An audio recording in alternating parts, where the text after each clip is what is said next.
कुल शबे कदर है, इसलिए बच्चों कल छुट्टी होगी। Alright class, time to go home. Line up and head out. जल्दी करो बच्चों, मुझे आज बहुत काम है, शबे कदर की तैयारी करनी है।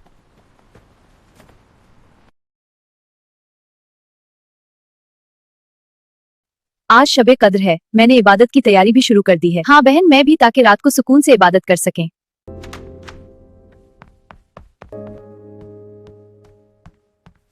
क्या हुआ बेटा, उदास क्यों हो? दादू, आज सब लोग शबे कदर की बात कर रहे हैं। ये शबे कदर क्या होती है? बेटा, शबे कद्र बहुत बाबरकत रात है। इस रात इबादत करना 1000 महीनों से बेहतर है। दादू, क्या इसके बारे में कुरान में भी आया है? जी बेटा, सूरतुल कद्र में अल्लाह फरमाता है 1000 महीनों से बेहतर है। और कोई हदीस भी है उसके बारे में? जी बेटा, हजरत मोहम्मद सल्लल्लाहु अलैहि वसल्लम ने फरमाया, जो शख्स ईमान और सवाब की नीयत से शबे कद्र में कयाम करे, इसके पिछले गुनाह माफ कर दिए जाते हैं। इसलिए बेटा, हमें इस मुबारक रात में ज्यादा से ज्यादा नमाज, कुरान और दुआ करनी चाहिए। दादी, मैं भी आज आपके साथ इबादत करूंगी। अगर आपको हमारी वीडियो अच्छी लगी हो तो लाइक, शेयर और सब्सक्राइब जरूर कीजिएगा। Thank you.